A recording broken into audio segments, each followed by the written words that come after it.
Obrigado, Jackson. Boa noite a todos e todas.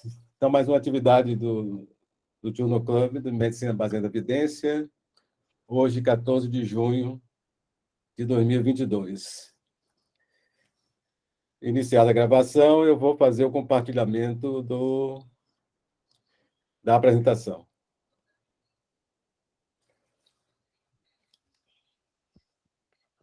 Só vou pedir só que vocês confirmem que estão vendo o slide. Aparecendo, professor. Tá tudo ok. Tudo ok. Essa é a nossa atividade, nossa conversa de hoje sobre o uso de dados no diagnóstico diferencial. Veja bem, diferencial, porque eu não vou falar sobre screening, sobre rastreamento, que é outro tema do uso de informações e testes diagnósticos, né? Bom, começa aqui fazendo o que seria raciocínio clínico, que vai além de diagnóstico, né?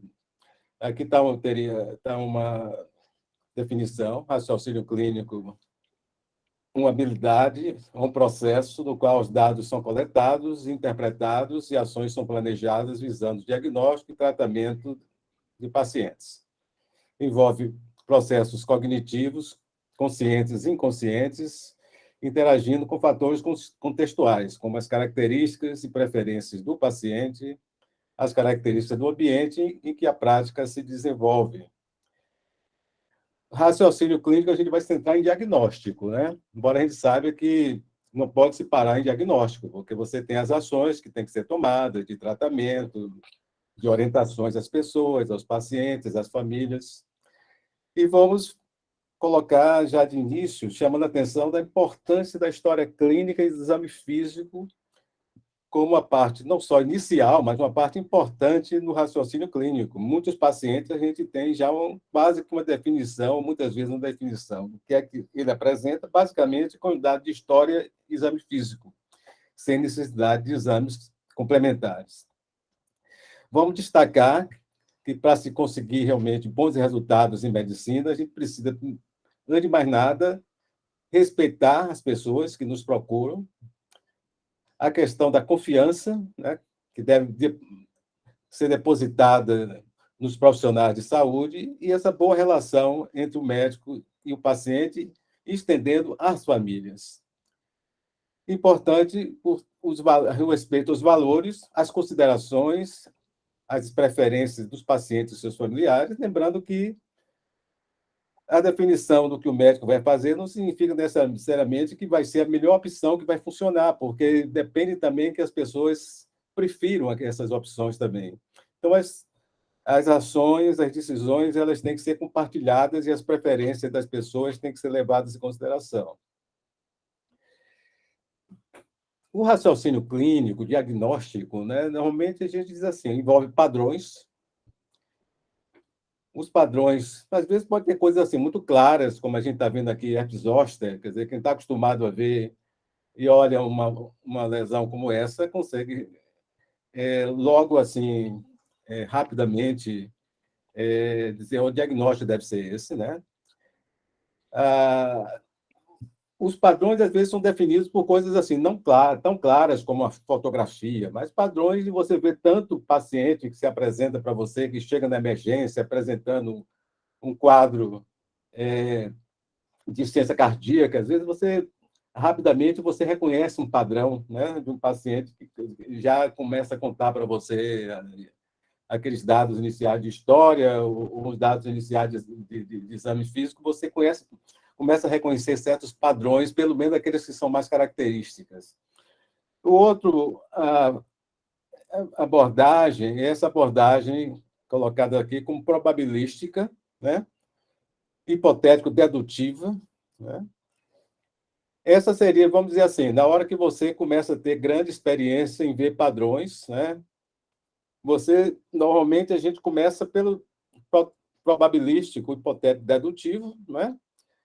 O uso frequente desse modelo faz com que você comece a reconhecer padrões, mas um cuidado que se deve ter é sempre a gente pensar de que aquilo que o padrão sugere pode não ser exatamente a possibilidade de diagnóstico ou o diagnóstico que você realmente pensa, né? E esse hipotético dedutivo, frequentemente, você tem que dar uma retornada a ele, né? Até para você reduzir a possibilidade de erros diagnósticos, né? Então, o hipotético dedutivo, mas caminha dessa forma. Você tem os pacientes, você começa a avaliar os pacientes, a avaliação inicial gera probabilidades, seria a probabilidade inicial, pré-teste, vamos chamar aqui a pré-teste inicial. Quando a gente coloca teste aqui, não significa necessariamente exame laboratorial, exame complementar. Teste, vamos colocar como informação, como dados. Dados de história, dados de exame físico. Então, uma probabilidade pré-teste, ela passa a gerar uma probabilidade pós-teste depois que você tem e avalia uma informação, né? Essa probabilidade pós-teste ela passa a ser probabilidade pré-teste para a próxima informação. E assim caminha, né? É o paciente que chega com dispneia, você conversa com esse paciente, pergunta como é a dispneia, se esse paciente tem tosse, se esse paciente tem febre, quer dizer, você vai modificando a sua probabilidade, né? Ou vai passando a probabilidade pós-teste, digamos assim, de pneumonia, ou pelo contrário, talvez de insuficiência cardíaca, e as novas informações que vão a seguir do exame físico, tem terceira bolha, aumenta a probabilidade de insuficiência cardíaca, assim por diante.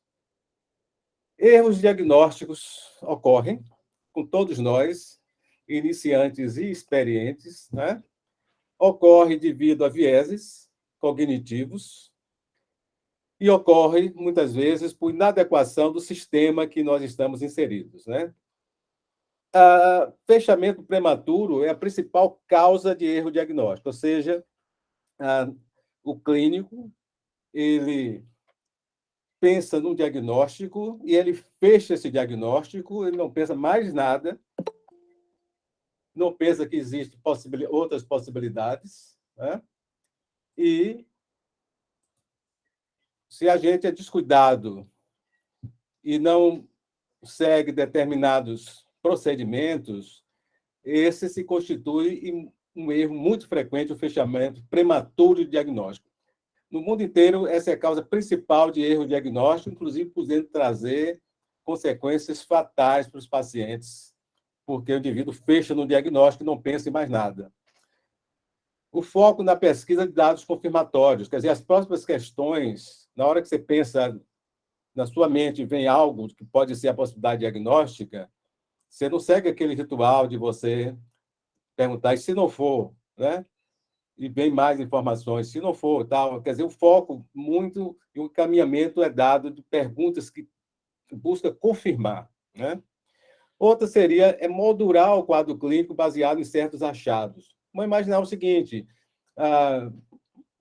uma paciente idosa é vista, né? Essa paciente idosa, ela apresenta algumas manifestações, mas ela dá muita conotação à manifestação de artrite nessa paciente, né? E você faz todo o encaminhamento em cima de um quadro de artrite, né?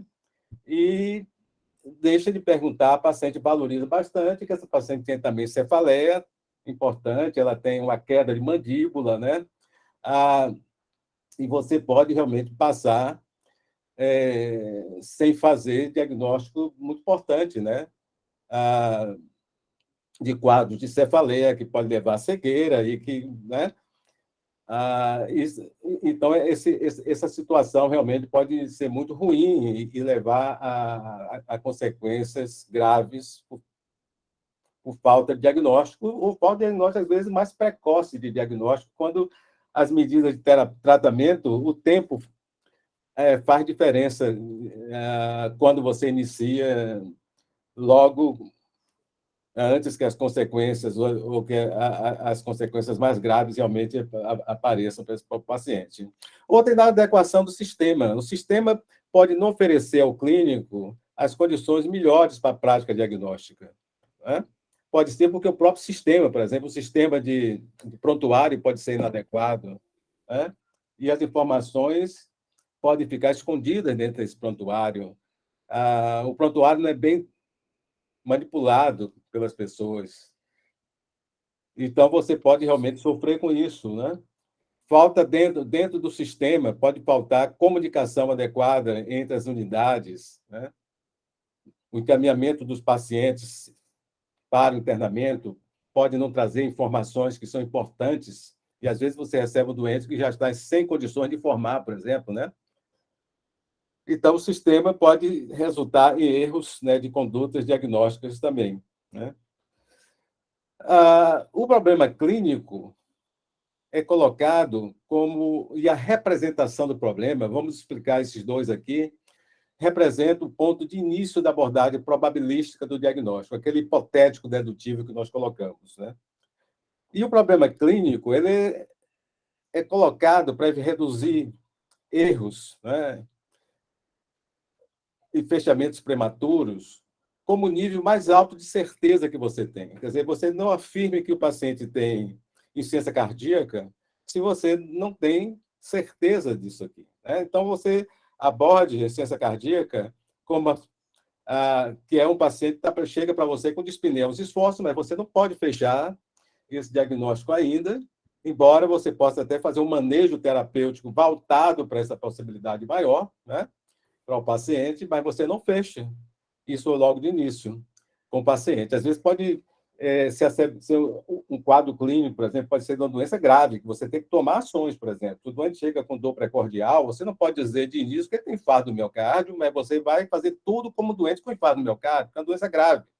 Ele vai para a unidade coronariana, ele está junto de um desfibrilador, ele está com a veia pega e tal, mas você não vai dizer, então, doença com infarto do miocárdio, você precisa ter certeza para as ações que vêm. O doente pode ter aneurisma secante de aorta, esse paciente pode ter uma pericardite, e as abordagens serão diferentes na dependência do diagnóstico.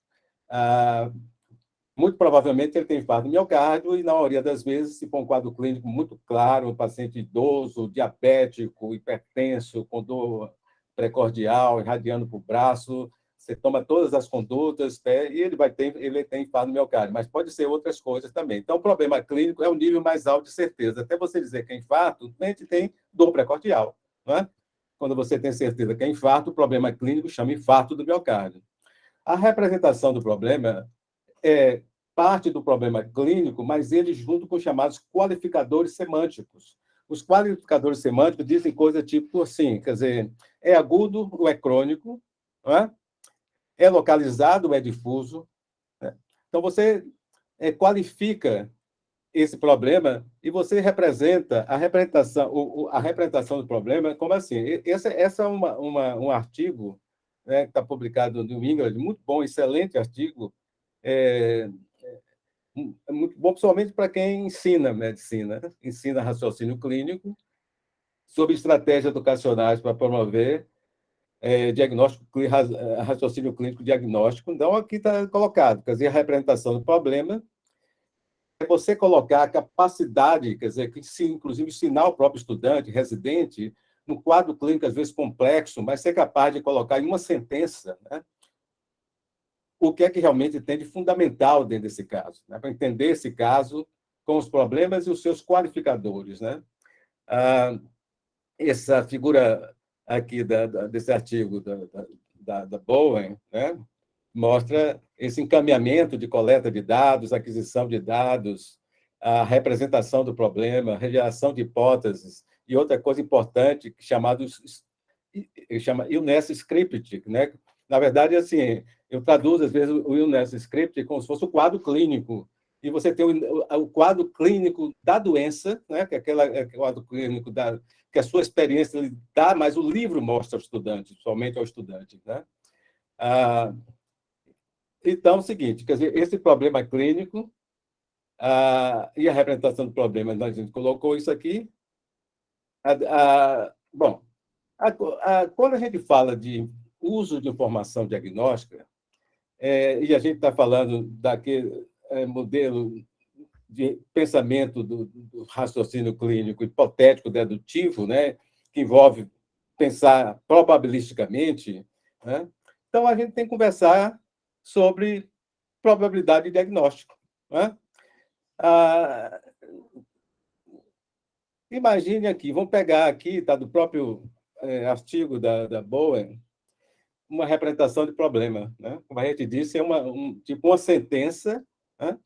Onde você vai ver o problema e os seus qualificadores. Então, a representação do problema aqui está um início agudo de dor monoarticular recorrente na ausência de febre em um homem de meia idade sem outros problemas, né?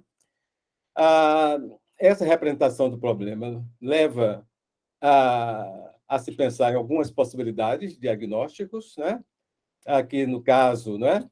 Gota, provavelmente foi o que veio com mais forte em termos probabilisticamente a se pensar, um quadro de osteoartrite ou um quadro de uma infecção, né, envolvendo a articulação. E aí vem os chamados achados definidores e os achados discriminantes, né? Sabendo que, quando se faz esse diagrama, existe um certo cruzamento dessas possibilidades diagnósticas, né? Algumas, por exemplo, podem se apresentar em algumas situações como monoarticular, uma gota, a infecção, né? Envolvimento monoarticular. Esse seria um achado mais definidor, mas alguns outros achados eles são mais discriminantes, eles sejam mais específicos, por exemplo, a gota, um quadro agudo, recorrente, né? Mais indivíduo do sexo masculino, né? E assim por diante. Então, você tem os discriminadores, por exemplo, né? Aqueles que vão falar mais a favor, por exemplo, de infecção ou de osteoartrite e tal. Então, a representação do problema, que seria uma descrição sumária do caso, né? Aqui a gente está representando aqui a Illness Script, o quadro clínico, no caso do paciente, né? Que você tem o Illness Script, o quadro clínico da doença de livro, que a sua experiência lhe dá ao longo do tempo, né? Então, vocês vão ver em seguida, né, como o raciocínio clínico, né, isso se pode ensinar ao estudante, quer dizer, essa comparação do como o doente se apresenta, né? Ou seja, o Illness Script do paciente com o Illness Script da doença, né? A doença do seu aspecto patológico em si. A representação do problema, na verdade, ela não é uma coisa assim, parada, estanque, né? Ela, ela é dinâmica. Porque imagine aqui, quer dizer, aqui, por exemplo, eu coloquei aqui, nesse paciente, como ela caminhou ao longo do tempo de acompanhamento do paciente. Essa versão 1, você teria apenas com os dados de anamnese, coleta dos dados iniciais. Você vê um homem idoso, hipertenso e diabético, tipo 2 por vários anos, com aparecimento recente de dispneia. 2 semanas começou com dispneia. Obviamente que você está diante, quando você está diante de achados como esse, algumas coisas estão passando pela sua cabeça, né? O paciente começou a ter, já tem idoso, hipertenso, diabético, quer dizer, já tem hipertenso, já tem fatores de riscos para doença cardíaca, diabético, né? E esse paciente tem um início recente de dispneia aos esforços, não tinha antes. Vai passar pela mente a possibilidade que esse paciente tenha insuficiência cardíaca, um quadro agudo de insuficiência cardíaca. Obviamente que vai passar pela mente esse paciente com insuficiência cardíaca, vai perguntar, será que está infartando, será que fez uma arritmia e tal. Quer dizer, são coisas dinâmicas que vão passar pela mente das pessoas, ou de quem examina o doente, né? Mas, até agora, com certeza, ele está vendo que é um paciente hipertenso, um paciente diabético, um paciente que tem dispneia aguda, né? Ou subaguda, né? 2 semanas. Essa representação do problema, ela passou aqui caminhar a ser um homem idoso, né? Hipertenso diabético, tipo 2, por vários anos, com aparecimento recente de dispneia devido à insuficiência cardíaca. Então, isso aqui já estava aquele paciente que já tinha quadro clínico, mostrando que ele tinha estágios jugulares, repulso jugular, terceira bulha, estertores crepitantes, usou antibiótico, usou furosemide e o doente saiu do quadro de congestão pulmonar, talvez tenha feito BNP, talvez não tenha necessidade de fazer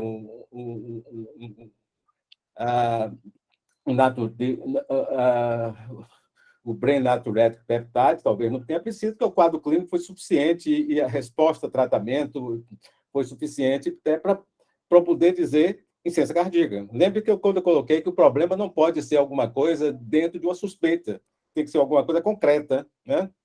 E aqui já caminhou aqui. Depois que ele fez o eco, não se podia dizer aqui que esse paciente tinha insuficiência cardíaca com fração de ejeção reduzida ou com fração de ejeção preservada. Agora já posso dizer, depois do ecocardiograma, mostrou que ele tinha uma fração de ejeção abaixo de tanto por cento, né?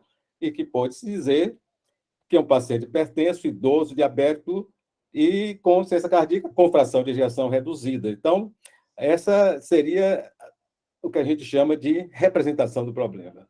Então, a gente está começando a dizer assim, trabalhar probabilisticamente. Você tem um paciente que se apresenta, né? E o paciente, você pensa dentro daquele diagrama que está colocando, sempre várias coisas. Desde se o paciente chegou com dispneia, é um doente que você tem, provavelmente vai pensar, uma dispneia, que ele procurou emergência, pode ser asma, né? Até você perguntar outras coisas, você pode até dizer assim, será que esse paciente está com pneumonia, está com infecção? Você não perguntou onde se tem febre, por exemplo, né? Você vê um doente que está, você não perguntou se tem tosse, e aí pode realmente modificar o seu pensamento, né? Em termos de possibilidades, né? Então, o paciente tem um quadro clínico, e olha que o quadro... E você tem a chamada a doença do livro, né? Que é aquela que geralmente dá o quê? Dá aquele quadro clínico mais característico, né? Mais característico. Lembrando que as doenças não se manifestam apenas de uma forma, mas elas podem se manifestar com mais frequência de uma determinada forma, né? Você tem o paciente, olha que leva em consideração aspectos da epidemiologia, da forma de evolução, sinais e sintomas, e quando tem testes diagnósticos, eles podem já fazer parte também do script, por exemplo. Quer dizer, aquele paciente anterior, nós vimos que, do ponto de vista da epidemiologia, era um homem idoso, né? A forma como evoluía era uma manifestação recente, aguda, né? Em vez de crônica. Manifestação de sinais e sintomas, inicialmente, basicamente, era dispneia, mas como ele caminhou para o diagnóstico de insuficiência cardíaca, ele foi avaliado do ponto de vista de exame físico, tal, então outras manifestações apresentava, e vocês viram que teve um teste diagnóstico ali que permitiu dizer que essa fração, que a insuficiência cardíaca é com fração de ejeção reduzida e tal. Então, essa comparação, né? Bom, aqui repete um pouco da que a gente colocou, porque os componentes, tanto da chamada aqui Disease Illness Script, né, e o Patient Illness Script, né, essa comparação vai ajudar a quem faz diagnóstico, o estudante vai aprender a fazer isso, né, vai aprender a fazer isso, e o estudante vai aprender a fazer isso lidando com mais de uma doença ao mesmo tempo. Ele não vai aprender apenas uma doença, ele vai aprender a lidar com representações de problema, né? Eu penso em que, quando eu vejo doente com essas características, ele vai aprender a fazer diagnóstico diferencial, que a nossa conversa aqui é sobre diagnóstico diferencial. Então, para quê? Esse artigo é interessante, né?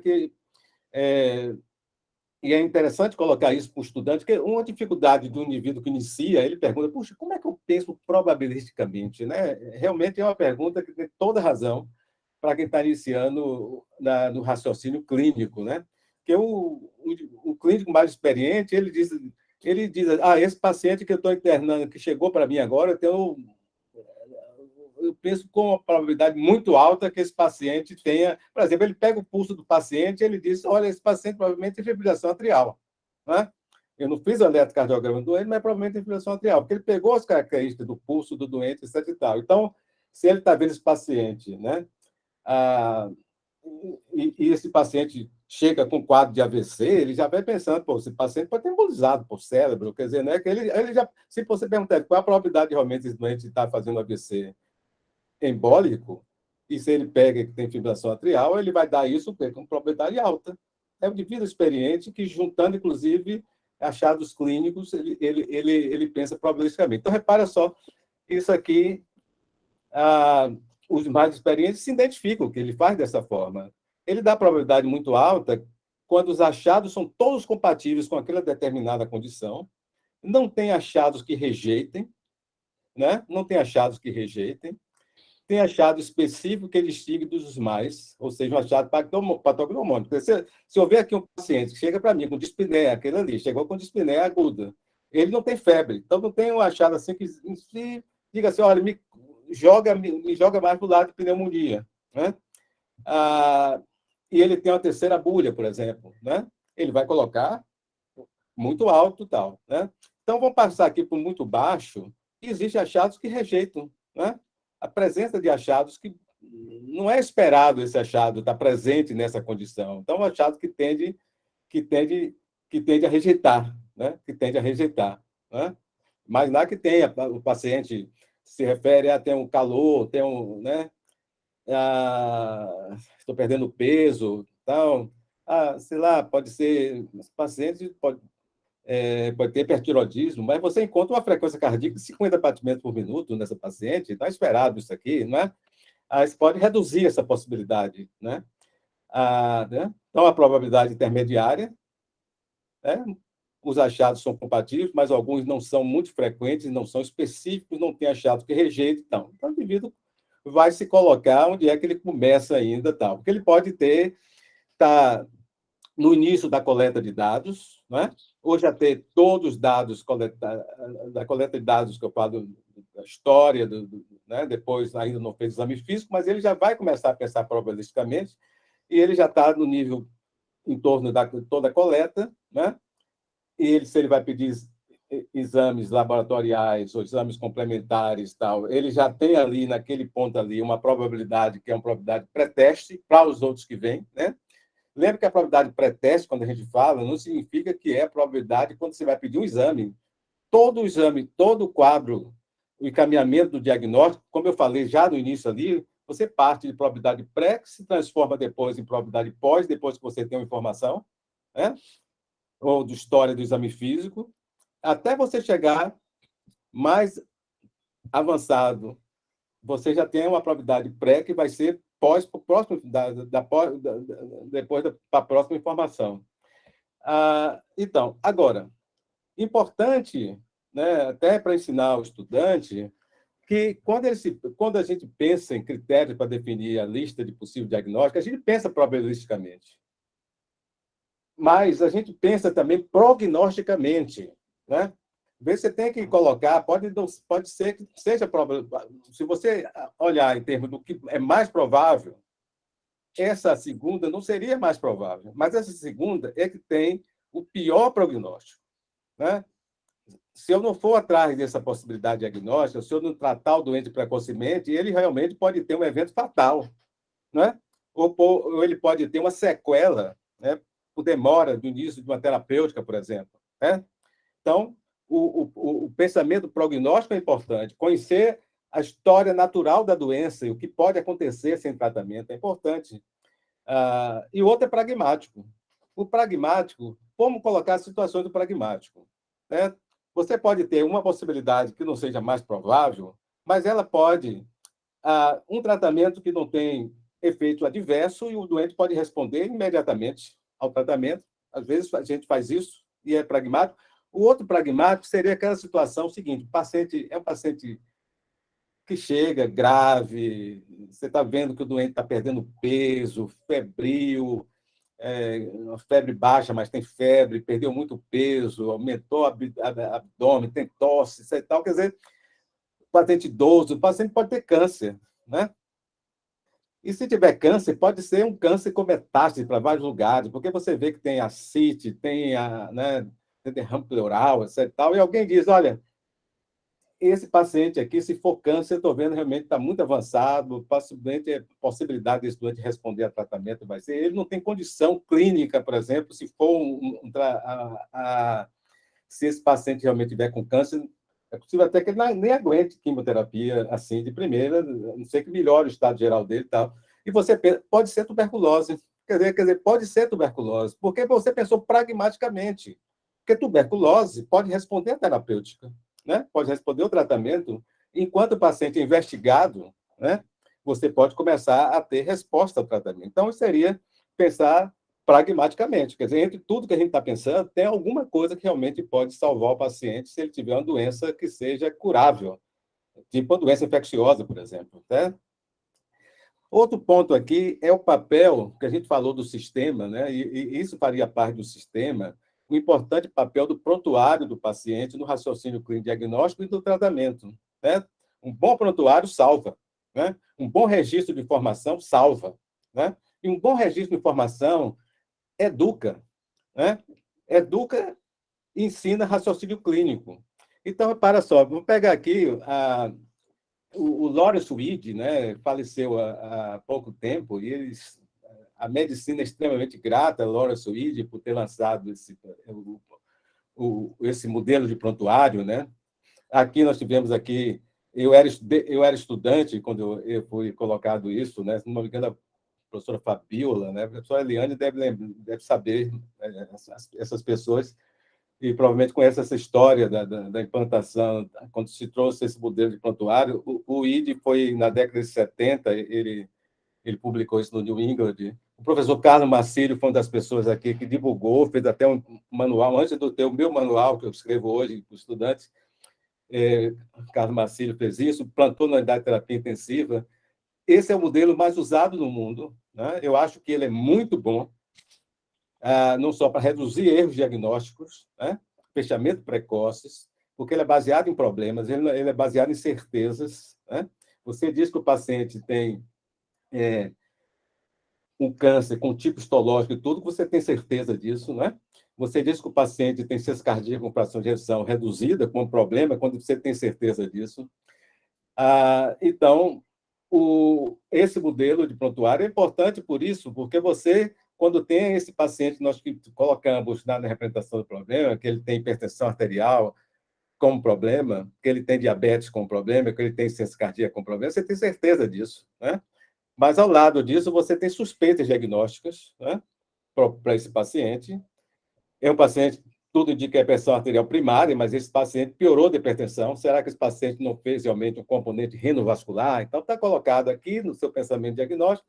Diabetes não tem suspeita, é diabetes médio tipo 2, ciência cardíaca, ele colocou aqui, poderia ser cardiopatia hipertensiva, pode ser cardiopatia isquêmica, poderia ser uma síndrome coronariana aguda, tal, né? E você colocou os problemas aqui ativos, né? Tem essa questão numérica que a gente coloca para ter essa ideia ao longo do tempo, não se perder. Esses pacientes podem evoluir 10 anos, 15, como no Hospital das Clínicas, a gente tem pacientes com muito tempo de evolução, e a gente sabe que esse paciente, o que é que ele teve, sabe que esse paciente teve aqui um infarto do miocárdio em 2010, né? Foi importante, que ele foi fumante durante um tempo. Esse prontuário eletrônico aqui, a gente coloca um modelo de prontuário eletrônico, quer dizer, facilita realmente a busca, né? Muito bem. Estamos cheios de cardiologistas aí, o professor Sobral aí entrou aqui agora. Temos ginecologista, a professora Marluce está participando. Tá muito rico aqui, está multidisciplinar a nossa palestra aqui. Então, não lembrar o seguinte, quer dizer, o paciente evolui, e os nossos pensamentos evoluem, as nossas tomadas de decisões evoluem, os nossos diagnósticos evoluem, né? Você pensa com probabilidade diagnóstica mais forte alguma coisa 10 dias atrás, mas você pensa outra coisa agora, porque novas informações aparecem, ou você fecha um diagnóstico, né?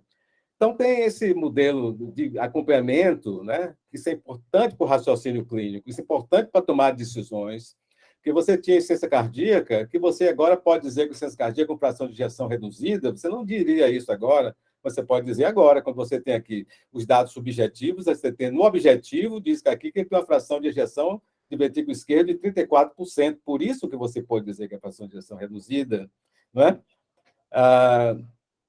Então, você tem aqui um ponto onde você faz a sua avaliação. Como é que você vê esse paciente hoje? Não é igual que você viu esse paciente há 3, 4 dias atrás.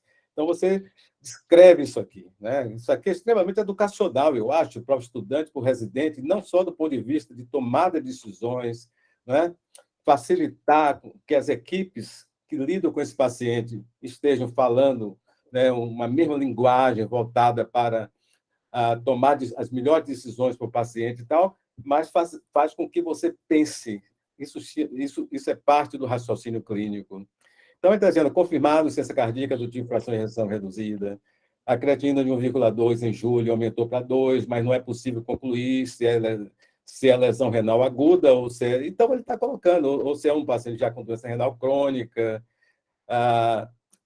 Como o paciente tinha dispneia, no início não se afastou o COVID. pesquisa aqui, mas teve o RT-PCR, foi negativo, tal, né? Então, afastou o Covid do paciente e tal, né? Está dizendo aqui como é que vai tratar, o plano de tratamento. Então, isso aqui é evolução. Não esquecer, né? Você, cada dia, se você é um paciente internado, ou se é um paciente ambulatorial, você vê cada 3 meses, né? E tem uma evolução desse paciente, os seus pensamentos mudam, né? Os diagnósticos, as suspeitas se tornam realmente diagnósticos conclusivos, né? E passa para a lista de problemas como algo conclusivo e tal. Aqui nós vamos entrar mais na esfera. Repara só, ali está escrito teste diagnóstico, mas não bote ninguém na cabeça que teste diagnóstico significa laboratório, né? Basicamente. Quando a gente fala, por isso que eu preferi colocar essa apresentação como uso de dados para o diagnóstico diferencial, né? Porque aí a gente tem, olha de uma forma em que a gente não está pensando só o laboratório, porque falou teste e tal. Tem informação que vem de história, que vem de exame físico, né?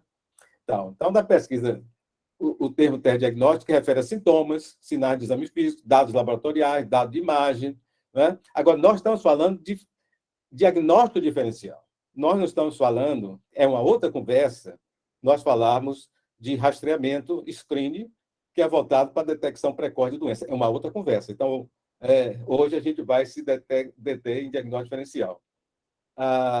Quando a gente fala de informação diagnóstica e dados, a gente tem esses pontos que são importantes. A acurácia, o quanto essa informação reflete de uma forma segura, né?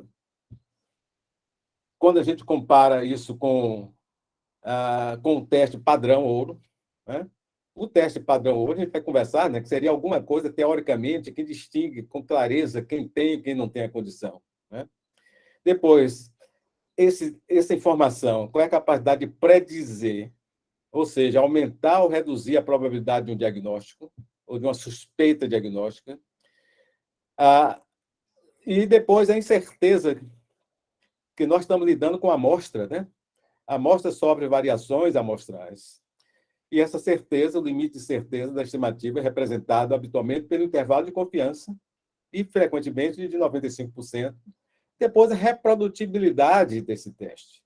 Lembrando que alguns testes que a gente utiliza na prática, eles, quando uma pessoa faz e outra pessoa faz, de modo geral, chega o mesmo resultado, né? Ou se a pessoa fez agora, depois ele faz, ele chega o mesmo resultado, e outros podem sofrer grande influência, né? Grande influência de quem avalia, né? Deu como normal e, na verdade, outra pessoa pode achar que existe uma alteração discreta, né? E assim, dentro de uma escala, por exemplo, as pessoas podem realmente variar, né? Dois oftalmologistas olham o fundo de olho, saber se ele encontra a mesma lesão, ele registra da mesma forma, ou os dois veem aquela lesão, né? Existe uma reprodutibilidade desse teste, né? Pode ser pelo observador, pode ser questões realmente de mensuração mesmo do aparelho também, né? O padrão ouro, né? Que nós já falamos que o teste, para a gente olhar a acurácia dele, a gente tem que ver algo que identifique, né? Teoricamente, com certeza, quem tem e quem não tem aquela determinada condição. Utiliza termos diferentes, como gold standard em inglês, a referência padrão, critério padrão. Tá? Bom, quando esse chamado padrão ouro, na verdade, é um teste simples e de baixo custo, talvez não seja necessário avaliar outros testes, que ele em si, se ele é o padrão ouro, quer dizer, ele é simples, ele não é invasivo, né? Ele não causa nenhum efeito importante, adverso para a pessoa, o custo é baixo, estamos diante de algo aqui que não precisa de ser testado nada novo, né? É barato, é acurado, tal, é o melhor que tem, é bom, muito bom, etc. Então, eu preciso de avaliar os testes. Quando a gente avalia testes, é porque o padrão ouro é de alto custo, tem risco elevado, necessita de tecnologia que não é largamente disponível, profissionais adequadamente treinados, né? Então, isso parece ser algo mais simples, que dê resultados mais rápidos, né? E que tenha uma boa acurácia, seja um bom preditor, talvez valha a pena. você passar essa nova informação, esse novo dado na prática, né? Em algumas circunstâncias, o padrão ouro requer um tempo longo para definir. Então, você testa ele na pesquisa, né? Mas ele não seria para a prática, ele pode demorar tanto tempo para você definir que você pode mudar o curso da doença. Você pode começar a tratar o paciente muito tardiamente, não é? Isso às vezes acontece, por exemplo, em alguns marcadores de doença infecciosa. Você precisa tomar uma atitude terapêutica precocemente antes que o indivíduo faça uma sequela cerebral importante, né? E a espera de uma cultura, por exemplo, pode demorar muito tempo para chegar do paciente, né? Que seria o que vai definir. Quando você tem a definição dele, o doente já está bem, né? Porque você começou a tratar o paciente precocemente por causa desse marcador. Em algumas situações, por exemplo, você vê o estudo PowerPad, um estudo que foi feito há algum tempo atrás, tal, depois a gente vai conversar um pouco dele. Naquela época foi usada uma angiografia pulmonar, né, como padrão ouro. Um teste invasivo, mas naquela época você não tinha grandes testes para tromboembolia pulmonar, e o que foi testado foi a cintilografia de ventilação-perfusão, né? Outros estudos utilizam padrão ouro, por exemplo, você quer avaliar o valor do peptídeo natriurético do tipo B, por exemplo, né? Em ciência cardíaca, e ciência cardíaca, qual é o padrão ouro de ciência cardíaca? Vai ser a avaliação do expert, né? Às vezes você tem 2 experts definindo se o indivíduo tem ou não tem ciência cardíaca. Então, você tem que confiar nisso, tem todo o aspecto de que esses experts eles têm que ser cegos para as informações que serão testadas, né? Então, nós que vamos avaliar, nós temos que ser realmente muito criteriosos para aceitar determinados padrões ouro. Testes em 2 níveis. Lembre que teste diagnóstico fica em 2 níveis. Você tem testes são quantitativos e, se você coloca em 2 níveis esse teste, você pode perder informação, a capacidade dele realmente separar as condições, né? Então, quando você tem testes em 2 níveis, é aquilo que a gente chama de positivo e negativo, né? Mas esqueça esse positivo e negativo quando o teste é em vários níveis, tá certo? Não tem um positivo e negativo. Então, você tem esse cross-tabs, assim, do padrão ouro com teste diagnóstico, você tem essas casas, né? Do verdadeiro, seria o verdadeiro, já que você chamou o teste de positivo, esse aqui seria falso, esse aqui é o B, né? O C seria também falso, mas no caso seria um falso negativo, esse de cá seria falso positivo, e aqui seria um indivíduo sem a condição, pelo padrão ouro, e verdadeiro, então seria um verdadeiro negativo e tal. Mas muitos testes, e a gente gostaria muito que muitos testes fossem realmente em vários níveis, se eles são quantitativos, porque ele discrimina melhor, né? E você não tem aquela coisa de querer cortar um determinado ponto para dizer daqui para cima é positivo, daqui para baixo é negativo. Você pode olhar cada nível do teste, ele é muito mais a capacidade de discriminar a condição de ter ou não ter a doença é melhor. Então, você pode... Estou colocando aqui nível, por exemplo, né? Nível 1. E você teria, com padrão ouro, indivíduos que estariam nessa casa aqui, que eu chamei 1.1, 1.0, estou chamando de 0 porque não tem, teria aqui desse nível aqui, né? Nível 2, 2.1, 2.0, você teria aqui o total. Depois a gente vai mostrar aqui, no encaminhamento da apresentação, como é que a gente lidaria com esses 2 tipos essas 2 situações, o dicotômico e o multinível, né? Bom, nós temos uma questão de diagnóstico, nós vamos à literatura, né?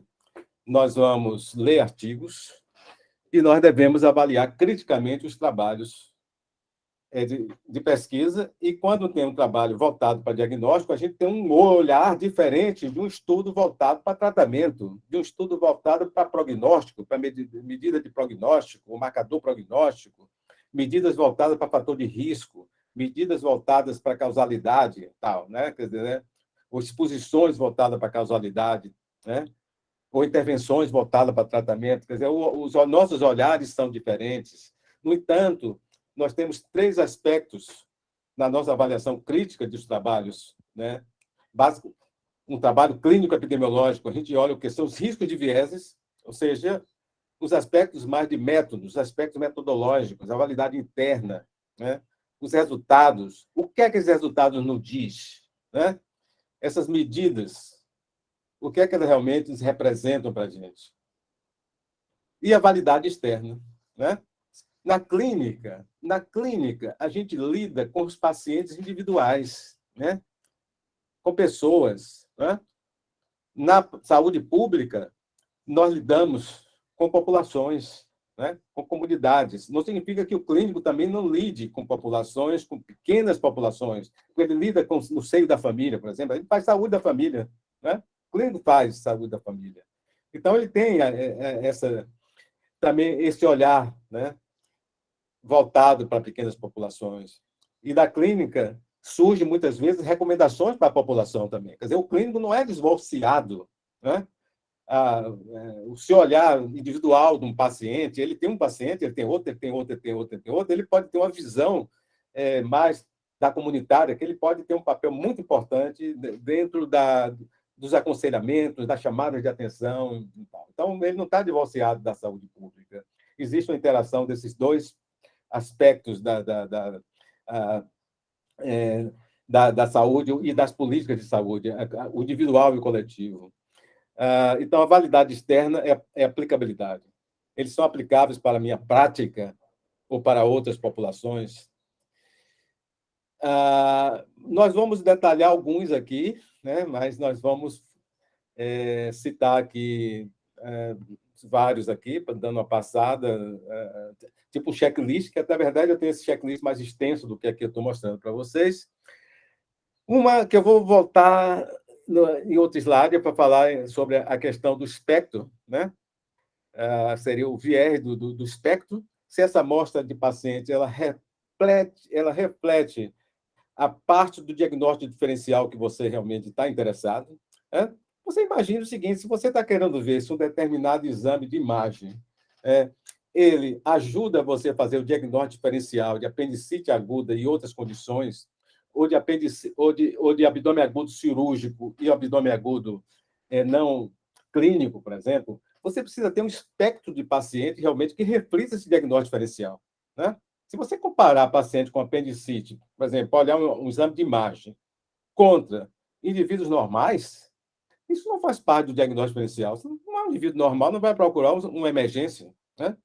Você tem que ver indivíduos com dor abdominal que leve a suspeita de abdômen agudo e que a apendicite entre no diagnóstico diferencial, não é?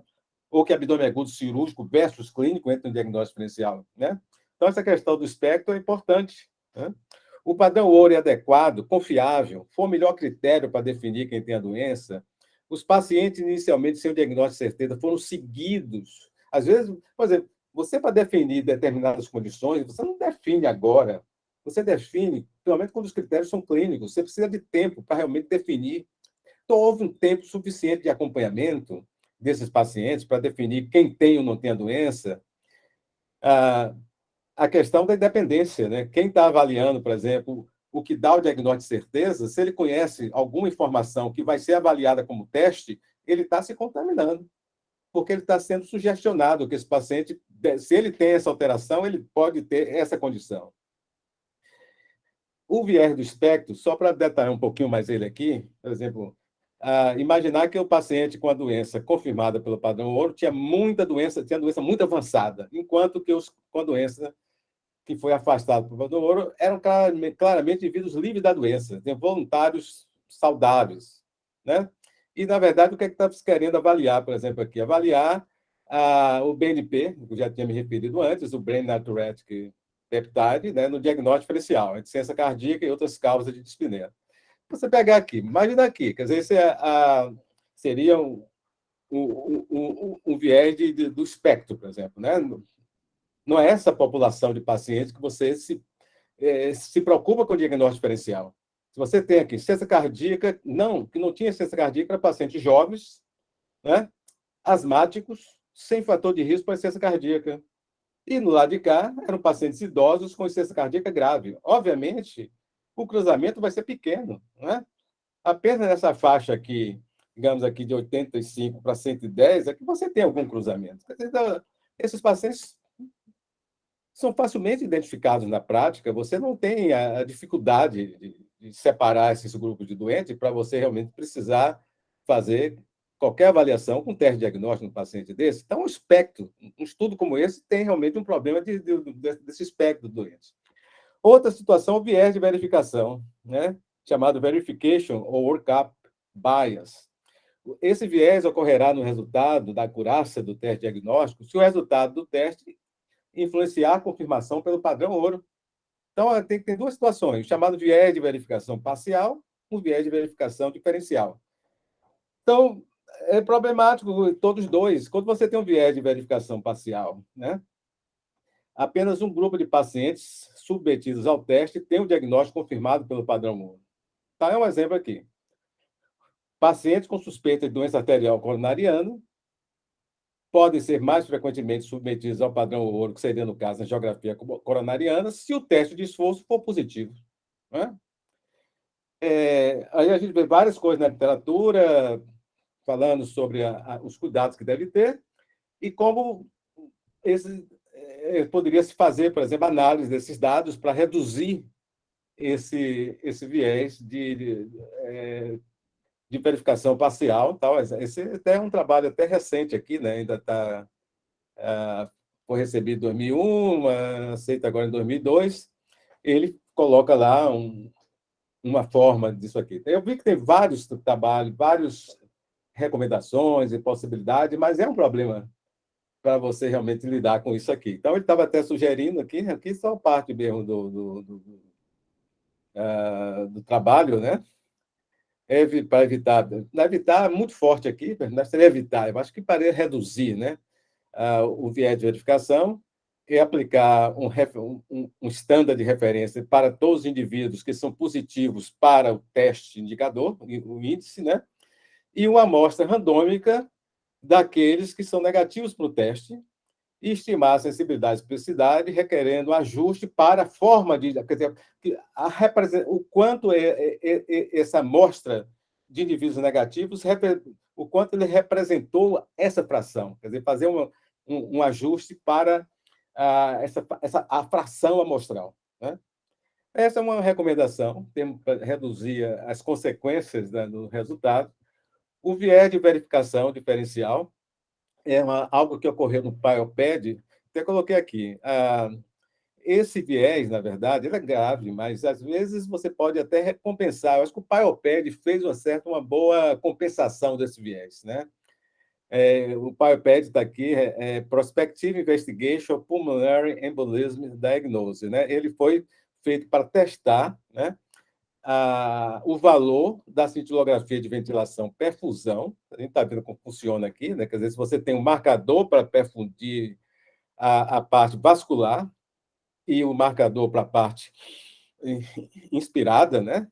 Você está vendo que os pulmões aqui, pretos aqui, significa que o marcador está distribuído de forma homogênea, mas como se tivesse uma putação aqui dessa área, por exemplo, irrigada aqui, isso é tal, que pode corresponder a um tromboembolismo pulmonar. Né?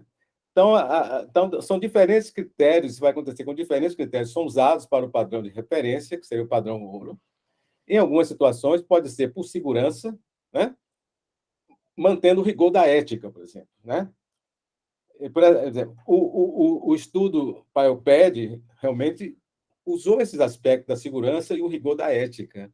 Porque é o seguinte, eram pacientes, esses pacientes que o scan, né, da cintilografia de inspiração perfusão, quando ele era normal, ou quase normal, né, ou era de baixa probabilidade, então o comitê achou que não seria adequado esse paciente ser submetido a uma arteriografia pulmonar, né? Pelo risco que uma arteriografia pulmonar pode trazer também, né? Diferente do indivíduo que já tem uma alta probabilidade, porque às vezes você precisa de segurança que esse paciente realmente tem tromboembolismo pulmonar, até para fazer a paralisação total. Né? Fazer a paralisação total do doente desse. Quer dizer, tem o risco de sangramento, mas o risco de deixar esse paciente sem tratamento é maior, né? Em termos de consequência, em termos prognósticos. Mas o indivíduo que tinha alta, baixa probabilidade, tudo indicando que ele não tinha, o que é que o PIOPED fez? Esses pacientes foram acompanhados durante um ano. Em vez de fazer arteriografia pulmonar, eles foram acompanhados durante um ano. E esses indivíduos evoluíram sem evidência de tromboembolia pulmonar e sem evidência de recidivar a tromboembolia pulmonar. Então, esses pacientes foram considerados, poderiam ser considerados, não foi nesse caso da tabela, essa tabela não considerou aqui. Depois eu mostro aqui que essa tabela foi acrescida de 150 pacientes que não tiveram o diagnóstico por asterografia pulmonar. Ele usou uma segunda referência para o diagnóstico, de 150 pacientes, com baixa probabilidade ou normal. Foram 136, né? Que tinha baixa probabilidade quase normal, ou que tinha um scan que foi interpretado como incerto. Foram 14, por isso que deu 136 mais 14, 150. Então, indivíduos que tinham baixa probabilidade ou que cintilografia de ventilação perfusão não deu nem alta probabilidade, nem intermediária, mas ficou algo indefinido, esses pacientes também, vamos evoluir esses pacientes. Os pacientes que evoluíram e que evoluíram bem foram considerados negativos, certo? Então, vamos ver depois aqui. Então, se a gente fizer aqui essa tabela, não está considerado de 150, depois eles consideraram 150, eu até reanalisei e devo mostrar depois do final qual seria a nossa interpretação usando essa amostra aqui, sem esse 150 e com esse 150, no qual o padrão ouro foi o uso combinado de arteriografia, mas acompanhamento dos pacientes por um tempo que fosse um tempo adequado para afastar uma condição grave, tromboembolismo pulmonar presente, né? Ou tromboembolismo pulmonar grave, por exemplo, grave. Quer dizer, né? Tudo bem. Medida de teste e diagnóstico em 2 níveis. Né? Vamos começar agora sobre medidas. Sobre medidas. Né? Então, repara só, quer dizer, aqui. Vamos admitir que a gente tem um padrão ouro, que seja o padrão ouro que define claramente quem tem e quem não tem a condição, e nós temos um teste diagnóstico em 2 níveis, positivo e negativo. Daqui a gente tira a prevalência total, 75 dividido por 178.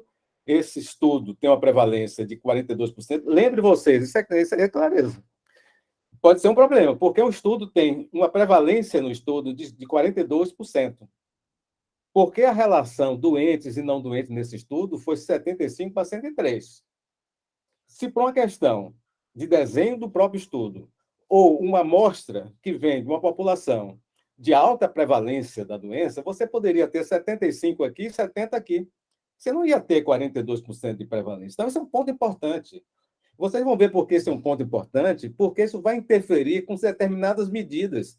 Os chamados valores preditivos, né, que vocês vão ver o seguinte: a literatura dá um valor muito grande ao valor preditivo, mas o clínico não deve dar, porque o clínico quer transformar a probabilidade pré-teste em pós-teste. Né?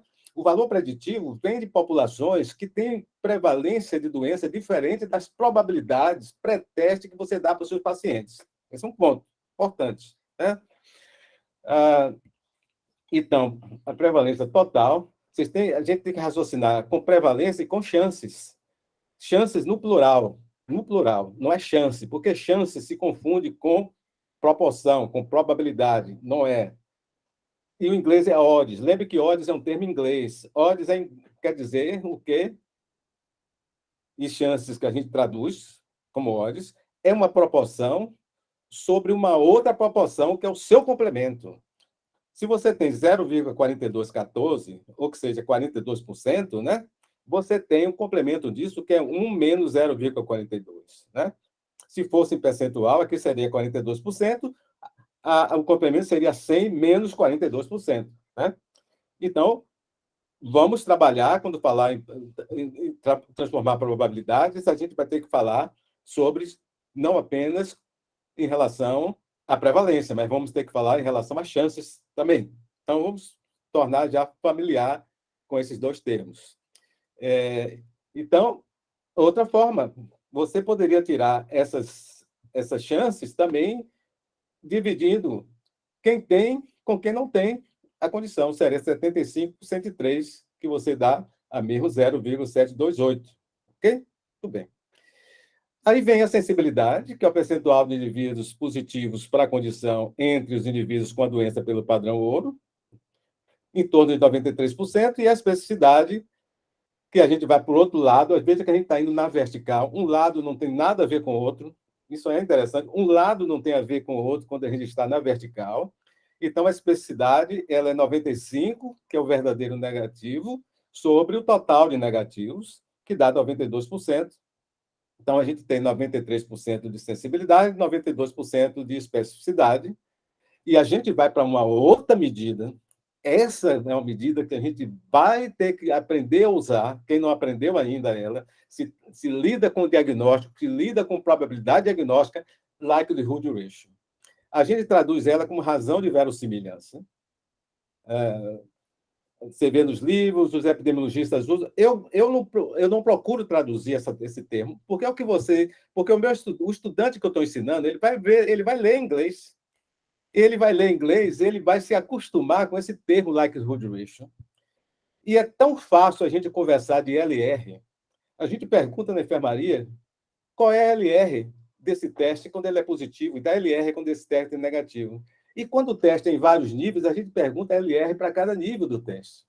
Então, tem uma sigla legal para a gente falar da LR. Então, não tem razão da gente... Um fala likelihood ratio, outro fala razão de verossimilhança. Vamos manter isso, né? Sem nenhum patriotismo, vamos colocar assim, porque não tem problema nenhum. Quer dizer, é uma terminologia internacional, likelihood ratio de teste diagnóstico. E a sigla LR. Como é que é aqui o positivo? Ele pegou o positivo, né? Você vai aqui, o percentual de positivos nos indivíduos com a doença e a prova de sensibilidade, vocês já estão vendo, que é 70 dividido por 75. Repare que a gente está indo na vertical. Está indo na vertical, 70 dividido por 75. E o percentual dos indivíduos sem a doença é 8 por 103, né? Isso dá um LR de 12. Bote na cabeça que é um número muito legal, um LR acima de 10, né? Ela vai nos ajudar muito se o teste for positivo, se vier do laboratório e for positivo, vai ajudar muito a mudar a nossa cabeça e a nossa probabilidade, vocês vão ver isso. E a LR negativa, nós vamos passar agora para essa linha daqui, dos negativos, e vamos na vertical, 5 por 75, que, né, são um percentual de negativos entre os indivíduos com a doença, que é o quê? É o complemento da sensibilidade. Porque a sensibilidade foi 70 por 75, o seu complemento é 5 por 75, é o complemento. Né? E os negativos entre os indivíduos sem a doença é 95 por 103, que é a especificidade. Né? Então, você tem um complemento da sensibilidade dividido pela especificidade, deu 0,07. Que número legal! Porque quando esse exame vier do laboratório, que ele for negativo, a probabilidade de seu doente ter a doença vai reduzir bastante. A gente vai aprender como é que a gente vai usar isso aí, partindo da habilidade pré-teste para pós-teste. Bom, na conversa a gente já viu como é que a gente trabalhasse com sensibilidade e especificidade, como é que a gente chegaria a isso aí, né? A sensibilidade foi 93% aproximadamente, a especificidade foi 92%, os complementos estão aqui, e a sensibilidade, o LR positivo seria a sensibilidade sobre o complemento da especificidade, que deu 12, e a negativa seria o complemento da sensibilidade sobre a especificidade, que deu 0,07. Portanto, se você vê lá na literatura, o up-to-date, onde você lê que dá sensibilidade e especificidade, não dá LR, você calcula, né? Porque se você tem a sensibilidade e especificidade, você calcula os LR. Agora vamos ver os valores preditivos aqui, que eu já disse que tem uma grande influência da prevalência da doença e tal, né? No caso aqui, vocês viram que a prevalência foi em torno de 42%, né? Se vocês tiverem o valor preditivo positivo, que eu botei VPP, e o negativo, VPN, você vai ter entre os... Agora você não vai mais na vertical, você vai na horizontal. Repare só, na horizontal. Se você vai na horizontal, você depende dos dois lados, dos duas verticais. Se você vai na horizontal, você depende das duas verticais. Porque, repara só, aqui você vai ter... qual é o percentual de positivos verdadeiros? 70 por 78, esse valor preditivo positivo, 89,7. Qual é o percentual de negativos verdadeiros entre os indivíduos negativos? É 95%. 95%. Então, o valor preditivo positivo, o valor preditivo negativo, tal, que a literatura dá ênfase grande aos valores preditivos positivos, muito grande, tal, né? E a gente não pode ficar repetindo isso nas nossas aulas, etc. Tal. Vamos repetir com os estudantes, as medidas são mais estáveis e que lidam melhor realmente com o nosso raciocínio clínico, né? Então, repara só, aqui nós temos uma prevalência de 42%, a sensibilidade de 93% e a especificidade de 92%. Aqui está os valores preditivos positivos e negativos, a gente já tinha visto. Se a gente trabalhasse com a outra situação de prevalência mais baixa, né? Se você quiser raciocinar clinicamente, se fosse um doente com probabilidade pré-teste menor, de 11% em vez de 40%, por exemplo, né? Então, você tem a mesma sensibilidade e as mesmas especificidades, né? Vou imaginar aqui. Tem a mesma sensibilidade e mesma especificidade, né? Se a gravidade das doenças for a mesma e o grupo de valor também sem a doença for de características similares, né, você vai manter a mesma sensibilidade e especificidade, certo? Só que nesse caso, você vai passar do valor preditivo positivo, que era 89%, quase 90%, vai passar para quase 60%. E o negativo, que era de 95%, vai passar para quase 100%, se aproximando de 99%, né? Dependendo do exemplo que a gente dá, essas modificações podem ser realmente bem mais maiores, bem maiores. Bom, quando a gente fala de acurácia, pessoal, reparem, a gente está falando se o teste ele reflete bem o padrão ouro. A sensibilidade e especificidade é uma grande medida da acurácia do teste, né? E são medidas estáveis, né? Desde quando a gravidade da doença que a gente está lidando, né? Em estudos com diferentes prevalências, se a gravidade é a mesma, você vai ter a mesma sensibilidade e especificidade em termos teóricos, podemos dizer assim. Pode variar com a variação amostral, tudo, coisa dessa natureza. Agora, repare, você vê muitos trabalhos, a medida de acurácia chamada acurácia. Chama acurácia. Quando se a sensibilidade e especificidade não fosse medida de acurácia, que são. Né? Sensibilidade e especificidade são medida de acurácia. Então, repara só, como é que se mede aqui? Imagine que você tenha esse aqui, positivo, negativo, você tem o padrão ouro e tal, né? E aí você tem as casas, valor positivo, verdadeiro, negativo, e tudo mais. A, B, C, que a gente coloca D. Então, cada casa aqui, você vai ter uma proporção em relação ao total. 103 dividido por 2.184 dá 4,7%, tal, somado aqui dá 100%. Se você soma esses duas percentuais, tem um que chama de acurácia. Então, vai dizer que a acurácia é de 91%. Certo? E está lá. Né? A gente lê, uns aceitam essa coisa, uma boa medida, etc. Mas a gente tem que olhar criticamente. Certo? Porque ela vai variar com prevalência. Repara só. Aqui você tem duas situações com a mesma sensibilidade, 40,9 e 40,9, mesma especificidade. Se tem a mesma sensibilidade e especificidade, tem a mesma likelihood ratio. 18,8, 18,8 e tal. Só que aqui, a acurácia é 91%, né? Nesse estudo aqui, com baixa prevalência. Você tem uma acurácia de 11%. A acurácia aqui já cai para 71,5%, né? Então, a gente pode ter exemplos com distâncias maiores ainda, né?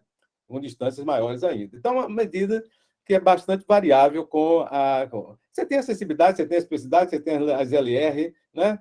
Elas são mais informativas em termos de acurácia do que essa medida chamada de acurácia, né? Agora nós vamos trabalhar com a transformação de probabilidade pré-teste, que a gente já conversou, né? E aprende a fazer, aprende a raciocinar. Vamos conversar. Tem vários colegas aqui, né, participando, tal, e cada um com experiência mais voltadas para as suas especialidades, mas algumas coisas que me unem, às vezes, todo mundo, às vezes, já trabalhou em emergências, então a gente sabe lidar com condições que a gente vê lá na emergência e tal, né? Obstetra, quando a grávida chega, se queixando de algumas coisas, a gente já pensa, né? Gravidez ectópica, deve ser gravidez ectópica, né? Coisa desse tipo, quer dizer, qual é a probabilidade que dá, etc. Tal. Então, a probabilidade pré-teste, a gente viu lá que realmente a gente pode ensinar, né? E pode trabalhar na nossa mente probabilisticamente. E transformar a probabilidade pré-teste em pós-teste usando a likelihood ratio, né? Medida ótima. Já vou dar uma coisa aqui, quer dizer, a gente trabalha na beira do leito do paciente, né? Hoje a gente tem a facilidade de trabalhar com o celular na mão, tal, que nos ajuda bastante, né? Para cálculos, né? Ajuda para a gente para cálculos. Veja só, se a gente olhar aqui as LR, o que é que uma LR indica, e a gente tem as informações vindo da literatura, vindo de trabalhos que nós analisamos criticamente, vamos aceitando esse trabalho como um trabalho bem feito, o risco de vieses é pequeno e tal. Um LR de 1 não vai modificar em nada, né? Só gravar aqui. Depois a gente vai mostrar depois como é que transforma pré-teste e pós-teste. Mas só aqui. Um LR de 5 vai aumentar de forma intermediária a probabilidade de pré-teste para pós-teste. Um LR de 10 vai aumentar 12, 15, 18, vai aumentar muito, né? Aí você vai ter abaixo de 1, 0,2, que é o espelho de 5, né? 1 dividido por 5, 0,2, reduz de forma intermediária, em torno de 0,1, vai reduzir bastante. Pronto, se pegar aqui essa dica aqui, a gente já ajuda que a gente não precisa fazer cálculos de 1 centavo. Guarda na cabeça, né? Guarda na cabeça. Esse estudo aqui, que muitos de vocês aqui, colegas, conhecem até os critérios de Light, né? A gente fala isso em enfermaria e tudo, em aula e tal, que o Light descreveu isso algum tempo atrás para a separação daquelas situações que levam à exsudação. Por exemplo, se você tem um derrame pleural e você tem um processo inflamatório, a pleura, o que é que acontece? Essa pleura se torna muito permeável à passagem de proteína. Então, você vai fazer você vai fazer um derrame pleural exudativo, né? A mesma coisa se essa pleura estiver envolvida, por exemplo, com câncer, por exemplo, né? Com metástase, por exemplo. Então, tem a exudação. É diferente se você tem insuficiência cardíaca, né? Que o derrame pleural é por aumento de pressão hidrostática, então vai passar pouca proteína, vai passar mais líquido. Então, tanto dados, etc. Então, ele fez isso e separou as condições exudativas pelo padrão ouro, né? Quer dizer, esse paciente tem o quê? Esse paciente é câncer, né? Tem um derrame pleural inflamatório, tem tuberculose, derrame pleural, tuberculose. Aqui era um paciente com insuficiência cardíaca, com síndrome nefrótica, né? Com hepatopatia, com hipertensão com ascite, mas que você passa algum líquido para o espaço pleural e tal. Então, eu peguei e fiz essa tabela aqui, né? E que dá para eu calcular aqui sensibilidade, especificidade e tal. E aqui a gente tem a sensibilidade e especificidade calculada. Se você calcula a sensibilidade e especificidade, você tem as LRs, né? Não mostrei aqui a sensibilidade e especificidade, mas depois veio das LR, que você calcularia aqui pelos percentuais, né?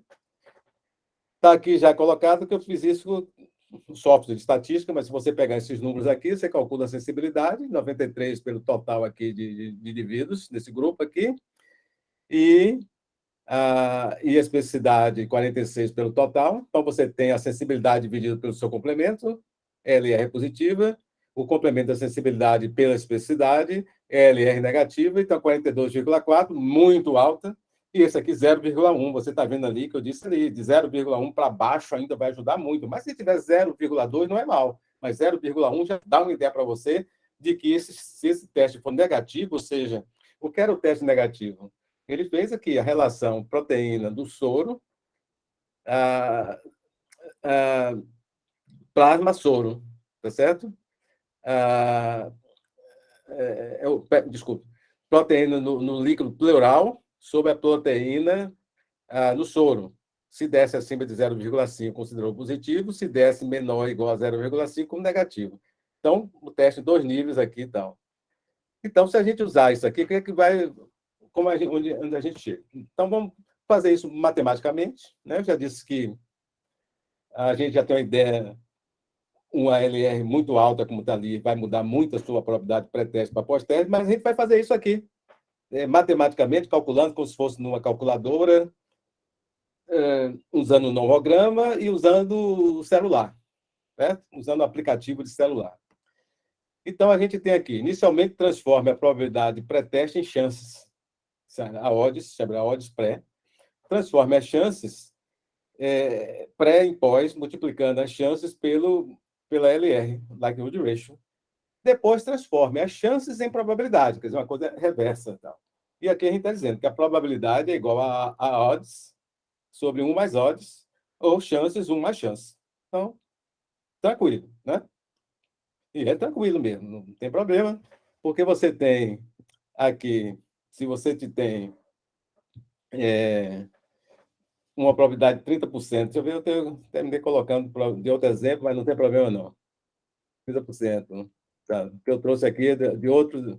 Ah, ok. Deixa eu ver se eu tenho aqui da coisa para não fugir do exemplo, né? De 42. Não tem problema nenhum. Não tem problema nenhum. Eu trabalhei que fosse uma LR, uma LR 18,29, né? 18,29. E vocês vão ver que a LR, que foi do estudo PIOPED, na verdade, né? Quando estava naquele nível mais alto, deu um LR 18,29, certo? Não tem problema nenhum. Se você pegasse essa LR aqui, e se você partisse de uma probabilidade pré-teste de 30%, qual seria a probabilidade pós-teste? Nós dissemos o seguinte, que a primeira coisa é você transformar a probabilidade pré em chances pré. A chance seria 30 para 70, não é a probabilidade sobre o seu complemento, né? A LR é 18,29. Então, a gente disse ali que vai pegar a LR e multiplicar pelas chances pré. Então, as chances pré vai passar a ser chances pós, né? Então, ela passou de 0,429, né? Passou para 7,839.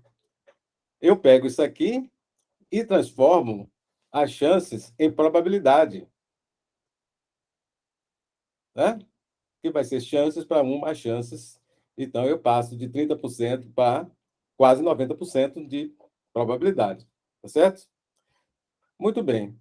Se esse exame agora desse uma LR de 0,1, né, eu passaria a mesma, faria essa operação multiplicando, só que eu multiplicaria agora as chances por 0,1, e em vez de 18, eu passaria para as chances pós de 0,043 e transformaria essas chances em probabilidade, eu passaria agora de 30% para 4,1%. Lembre vocês que eu estou usando o exemplo de tromboembolismo pulmonar. Então, a primeira situação, que você passa de 30% para 89%, você praticamente diz, olha, esse doente, a gente tem que heparinizar esse paciente, porque realmente é um doente com probabilidade alta de tromboembolismo pulmonar, e esse doente, sem tratamento, ele tem um risco grande, realmente, de ficar de sequela de coisas graves pelo tromboembolismo pulmonar, insuficiência cardíaca e tudo mais, certo? E aqui, a conduta é mais expectante, certo? A conduta é mais expectante nesse paciente de probabilidade baixa, então. Outra coisa que você seria usar um nomograma, né? Esse nomograma chamado nomograma de Fagan. Esse nomograma tem a probabilidade pré-teste aqui nessa linha e a probabilidade pós-teste aqui na outra e a likelihood ratio aqui no centro. Você é como se estivesse passando uma régua aqui, né? 30%, você passasse com LR de torno de 18 e você cai em 88,7% aproximadamente. Se LR a outra 0,1, 30%, você passa em torno de 0,1, 4,1% foi o que a gente fez na mão lá. Se usasse um aplicativo no celular, no Medicalc, por exemplo, né? Tá aqui eu faço no iPhone. Então, aqui tem um lá, Evidence-Based Medicine, você calcula lá, aí você pede post-test probability, coloca aqui a probabilidade pré-teste de 30%, a likelihood ratio de 18%, e você chega a 88,7%, é aquilo que a gente fez ali na planilha, por exemplo, na mão, na calculadora, né? Como aqui está colocado, seria aqui, ó, você chega aqui em Evidence-Based Medicine, sai aqui em Post-Test Probability e coloca esses dados aqui, né? 18,9% da likelihood ratio, você chega a probabilidade pós-teste de 88,9,7%, partindo de 30%, e se ela for 0,1, você parte para 4,1% e tal. E aí você pode, se não quiser fazer nenhum cálculo, você vai chegar próximo àquilo ali. Se você dizer, foi 18, por exemplo, eu devo realmente modificar muita probabilidade, foi 18, quando for 0,1, eu devo reduzir bastante. Você reduziu de 30% para 4%. Você viu ali?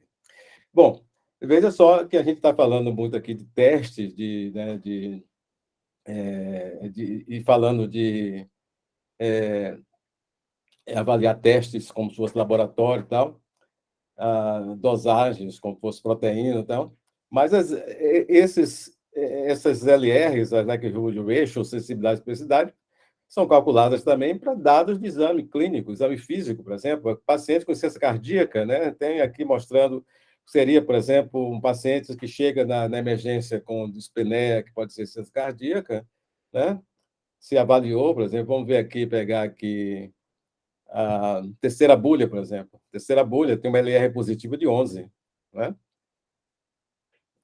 E a gente já raciocinava do ponto de vista fisiopatológico, imaginando que a terceira bolha ajuda realmente a definir se o paciente tem insuficiência cardíaca. Normalmente, o paciente com insuficiência cardíaca sistólica, né?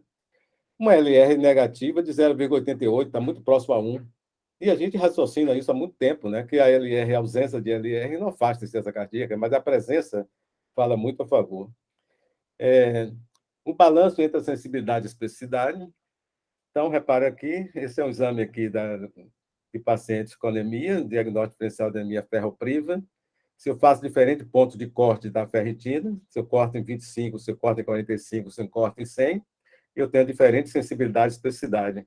É aquela coisa, se eu tenho um exame que é quantitativo, é melhor mostrar ele em vários níveis. Quando eu procuro cortar, fazer ponto de corte, o que eu ganho em sensibilidade, eu perco em especificidade.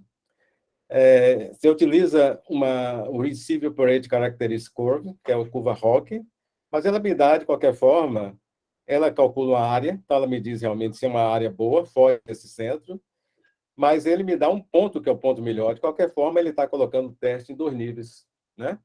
Dizendo que o ponto melhor é 100.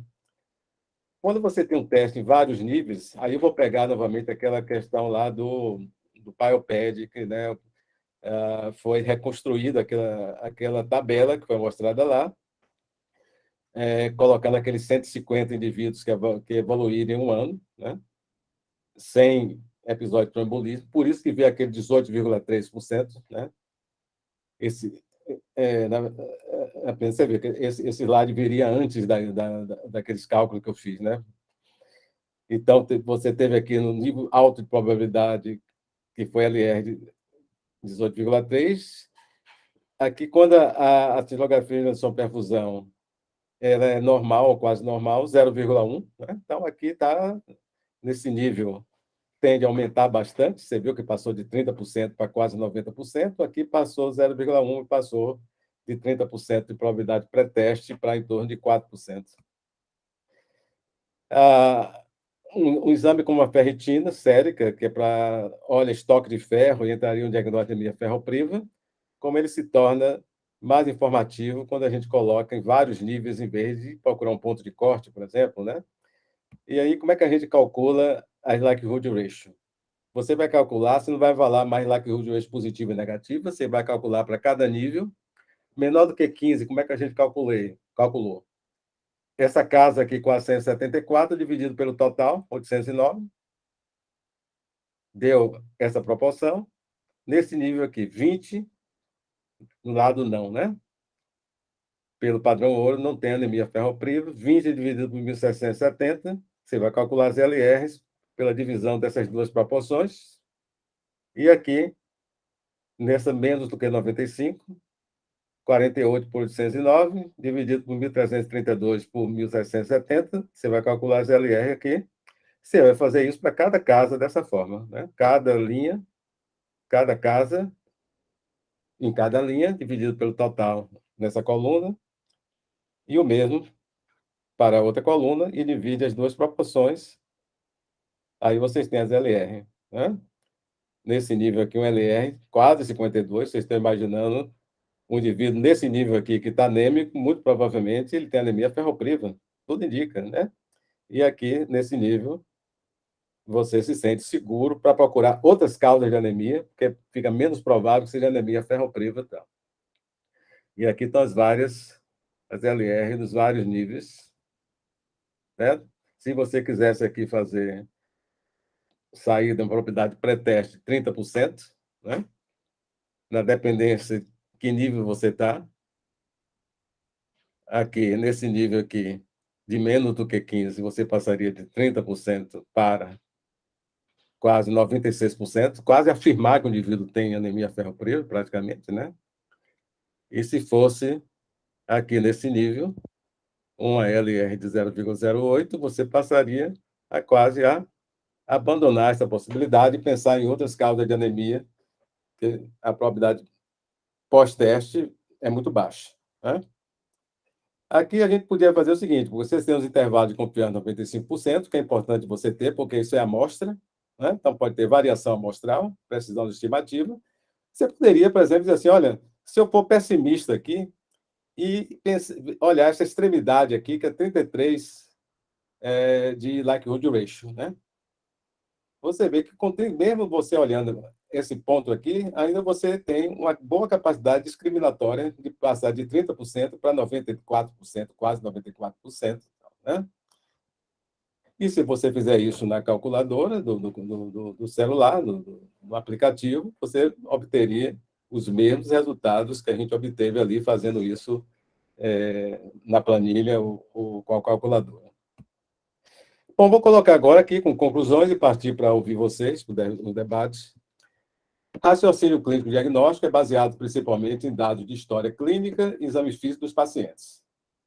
A representação do problema, seguida de comparação de scripts de doença e do paciente, considerando achados definidores e discriminantes, é importante para o diagnóstico diferencial. Vieses cognitivos e inadequação do sistema devem ser observados no processo diagnóstico. Estimativas de probabilidade pré-teste e conhecimento de vieses de estudo de teste diagnóstico e medidas de teste diagnóstico são importantes para o efetivo uso de resultados de teste diagnóstico, no diagnóstico diferencial.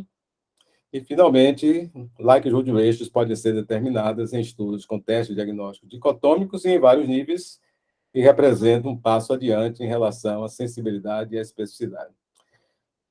Era isso aí, eu fico aí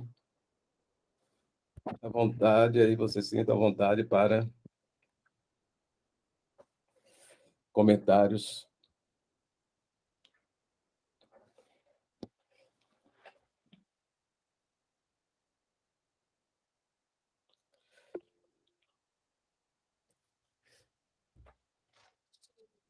Professor, pode Ana, falar?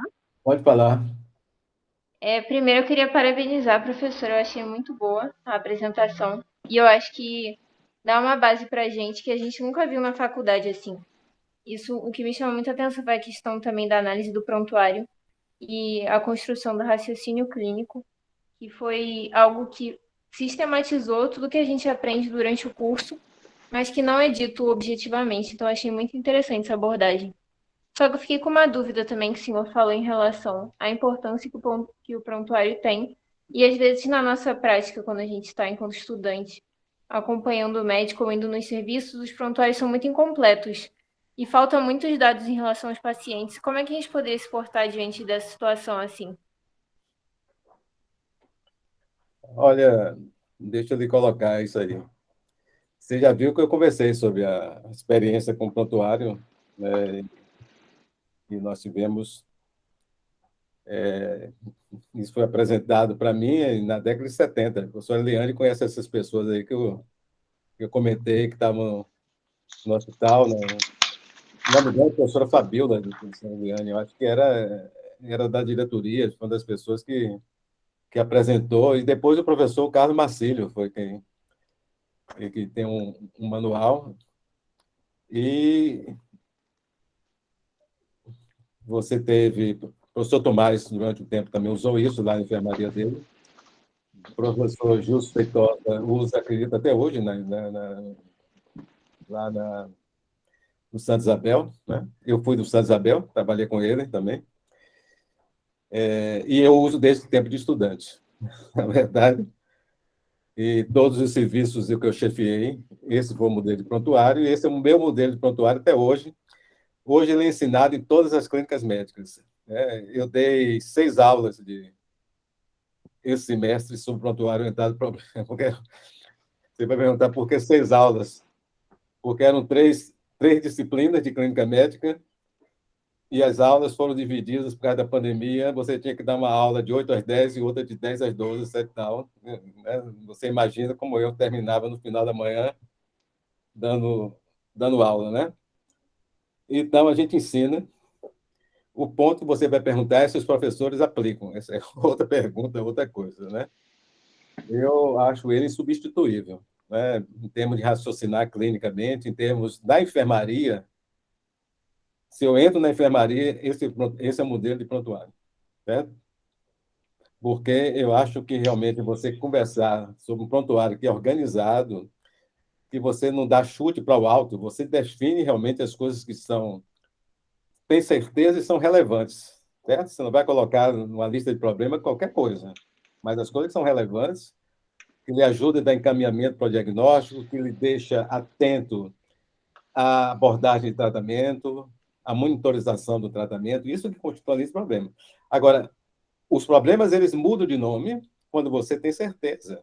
Né? Você tem um paciente com febre prolongada de etiologia obscura, é um problema. Mas se a febre prolongada de etiologia obscura passa a ser febre prolongada por tuberculose, o problema passa a ser chamado febre prolongada devido à tuberculose. Né? Então, você não. Né? Então, eu estou vendo aqui que tem colegas, o professor Igor, inclusive, vai dar até uma aula, já deu, não sei, sobre o problema lá em DC, né? Se quiser comentar também, Igor, parece que está com problema do fone dele para colocar a experiência, ele pode colocar a experiência dele também. Fora daqui, por exemplo, Marcelo, né? O professor Eliane Marcelo, inclusive meu filho, nefrologista também, está aí participando. O Marcelo, ele quando ele era estudante, estava fazendo estágio lá em Miami, ele veio para mim, mostrou as coisas que ele estava fazendo lá no hospital em Miami, eu vi que era o prontuário do problema. E esse modelo do SOAP também que eu estou colocando, entendeu?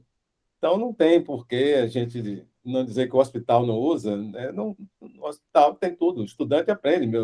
As minhas turmas de clínica médica nesse semestre estão usando o prontuário, não só pela questão organizacional do prontuário, mas porque ele ensina raciocínio clínico, entendeu? Você lidar com o prontuário ensina a pensar. Boa pergunta. Mais alguém comentar? Professor, acho que foi muito importante no início da apresentação, quando o senhor colocou que o problema clínico é o nível mais alto de certeza, né? De que se o prontuário começa pela definição dos problemas e pelo acompanhamento dos problemas nessa trajetória com os exames, os testes diagnósticos, as informações novas que surgem ao longo do, do internamento ou da parte ambulatorial, da investigação do doente. Né? E isso é uma coisa que a gente se depara em todos os serviços. Né? Quer dizer, a qualidade da informação, com certeza, tem a ver com a qualidade do serviço. Né? Você tem que buscar sempre informação mais fidedigna e a história clínica é o primeiro passo. Né? Com certeza, concordo plenamente com você.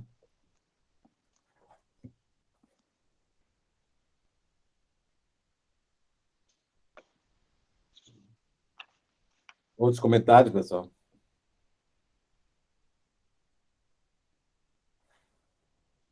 Eu só também queria elogiar o processo aqui que foi aqui exposto do senhor, do todo raciocínio diagnóstico, para poder realmente pensar na questão da suspeita, na questão realmente de analisar likelihoods, também testes, como é que são feitos aqueles testes também, porque não necessariamente a gente tem que aquela evidência foi a melhor feita também, como o senhor mostrou, por conta daqueles testes que podem ter variadas prevalências que vão dar resultados diferentes também, em PVP, que vão ser diferentes no likelihood também, assim. Acho importante também pensar nesse raciocínio que é por trás daquele momento que a gente vai fazer realmente o diagnóstico de uma doença ou outra, por exemplo. A questão da prevalência, que chama a atenção, que aquelas medidas que vão na horizontal, os valores preditivos, eles são extremamente afetados por prevalência. Né?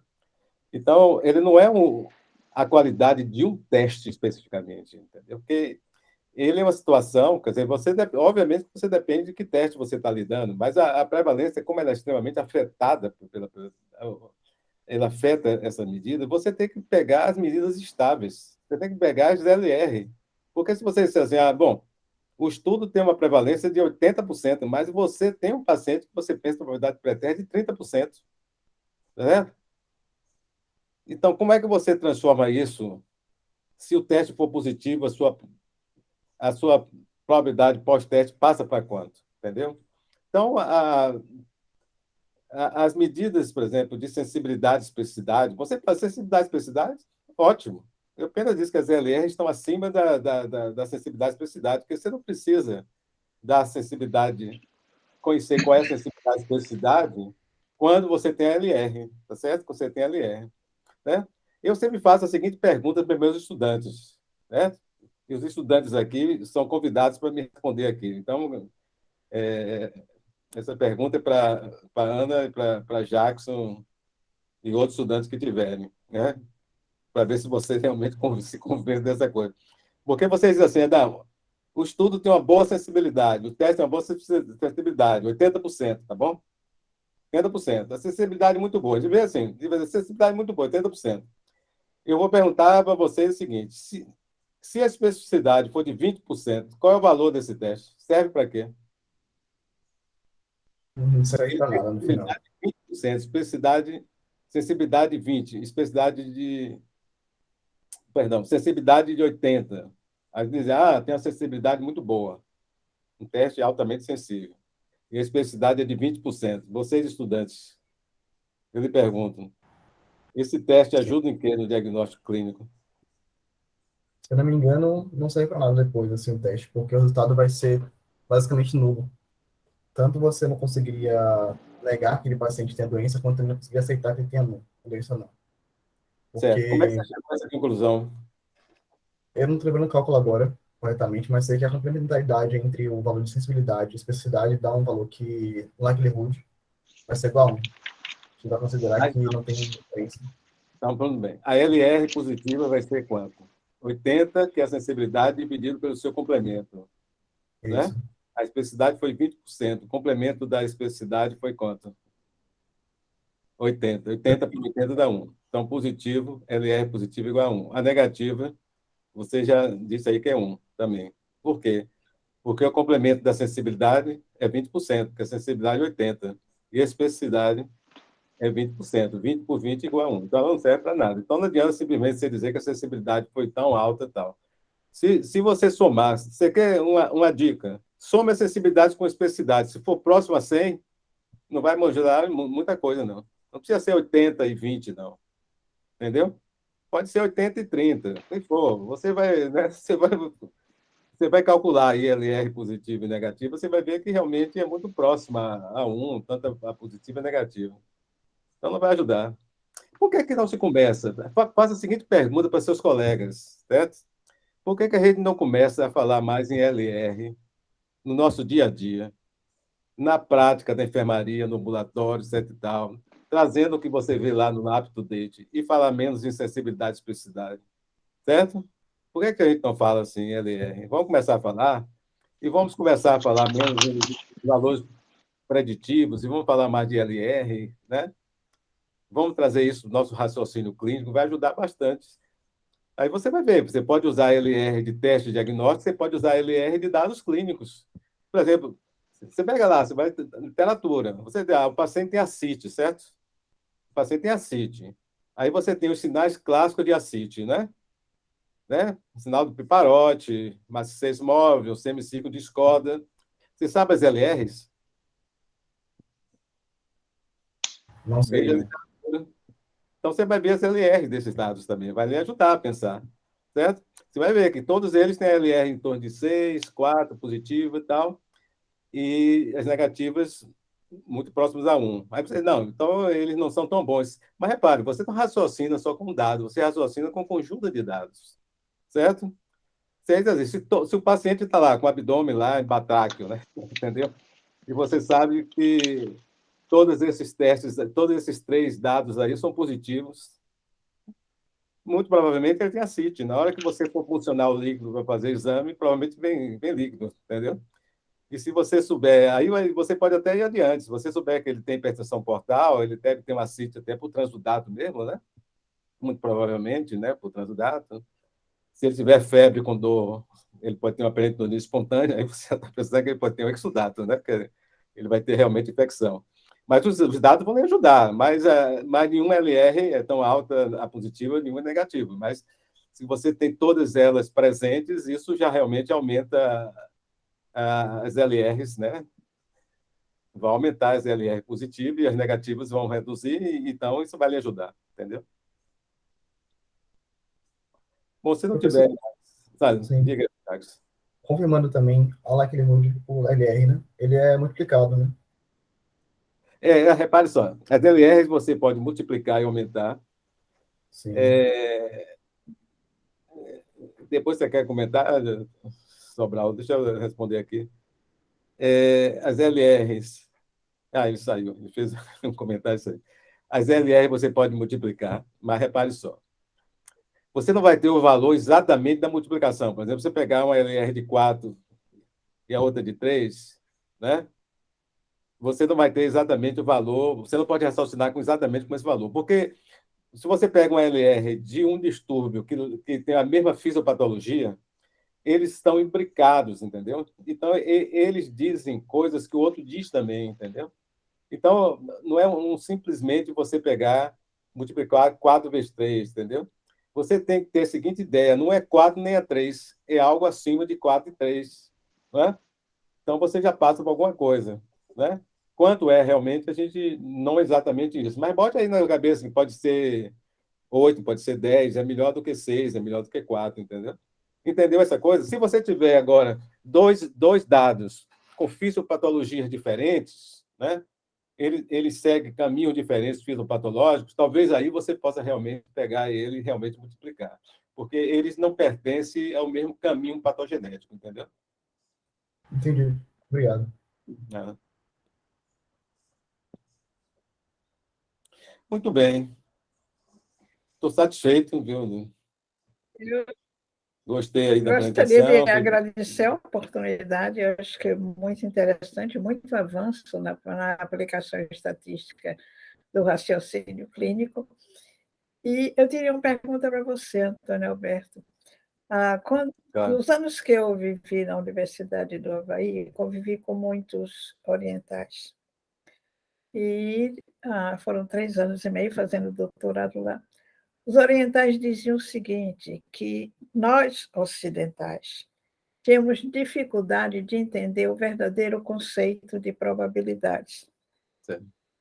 Então, quando eu fazia aconselhamento genético, isso ficou muito claro para mim.